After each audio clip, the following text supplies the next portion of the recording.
This morning, Secretary Napolitano announced new actions my administration will take to mend our nation's immigration policy, to make it more fair, more efficient, and more just, specifically for certain young people, sometimes called dreamers.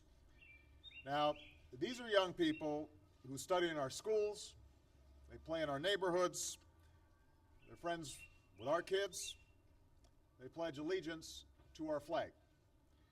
They are Americans in their heart, in their minds, in every single way but one, on paper. They were brought to this country by their parents, sometimes even as infants, and often have no idea that they're undocumented until they apply for a job or a driver's license or a college scholarship. Put yourself in their shoes. Imagine you've done everything right your entire life. Studied hard, worked hard, maybe even graduated at the top of your class, only to suddenly face the threat of deportation to a country that you know nothing about, with a language that you may not even speak. That's what gave rise to the DREAM Act.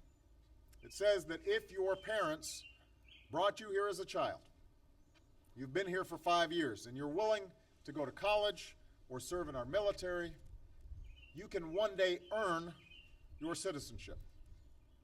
And I've said time and time and time again to Congress that send me the DREAM Act, put it on my desk, and I will sign it right away. Now, both parties wrote this legislation, and a year and a half ago, Democrats passed the DREAM Act in the House, but Republicans walked away from it. It got 55 votes in the Senate, but Republicans blocked it. The bill hasn't really changed. The need hasn't changed. It's still the right thing to do. The only thing that has changed, apparently, was the politics. Now, as I said in my speech on the economy yesterday, it makes no sense to expel talented young people who, for all intents and purposes, are Americans. They've been raised as Americans, understand themselves to be part of this country. To expel these young people who want to staff our labs or start new businesses or defend our country simply because of the actions of their parents or because of the inaction of politicians. In the absence of any immigration action from Congress to fix our broken immigration system, what we've tried to do is focus our immigration enforcement resources in the right places. So we prioritized border security, putting more boots on the southern border than at any time in our history. Today, there are fewer illegal crossings than at any time in the past 40 years.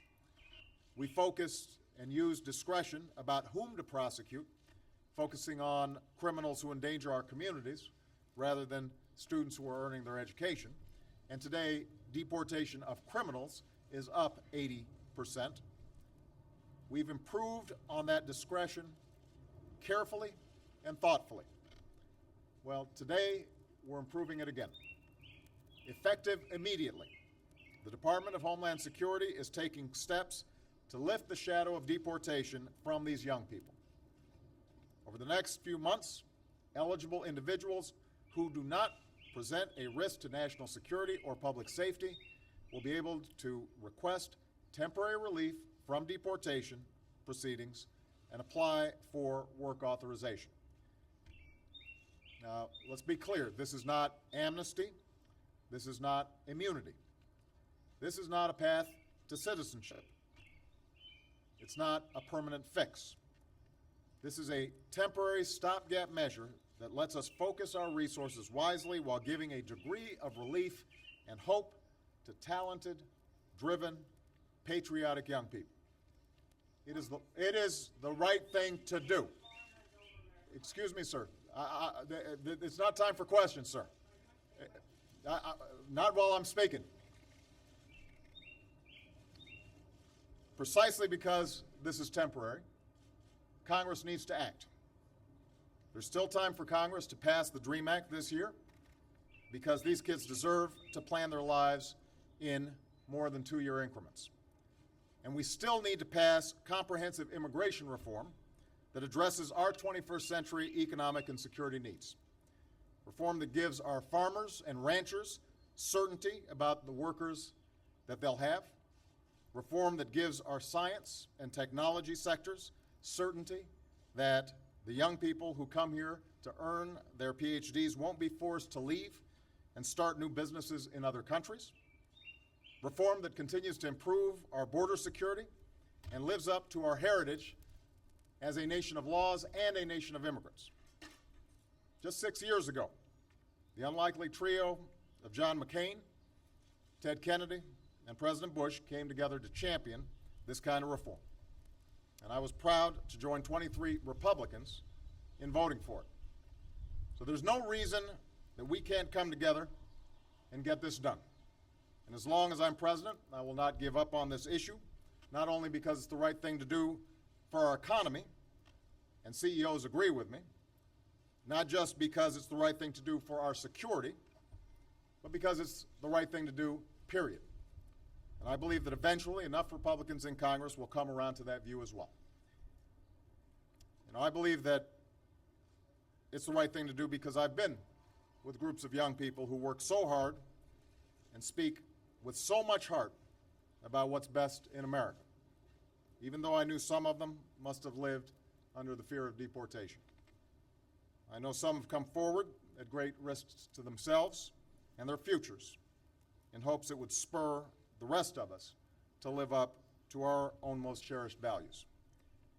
And I've seen the stories of Americans and schools and churches and communities across the country who stood up for them and rallied behind them and pushed us to give them a better path and freedom from fear, because we are a better nation than one that expels innocent young kids. And the answer to your question, sir, and the next time I'd prefer you let me finish my statements before you ask that question, is this is the right thing to do for the American people. Maybe I didn't ask for an argument. I'm answering your question. It is the right thing to do for the American people, and here's why. Here's the reason. Because these young people are going to make extraordinary contributions and are already making contributions to our society. I've got a young person who is serving in our military, protecting us and our freedom. The notion that in some ways we would treat them as expendable makes no sense. If there's a young person here who has grown up here and wants to contribute to this society, wants to maybe start a business that will create jobs for other folks who are looking for work, that's the right thing to do. Giving certainty to our farmers and our ranchers. Making sure that in addition to border security, we're creating a comprehensive framework for legal immigration. These are all the right things to do.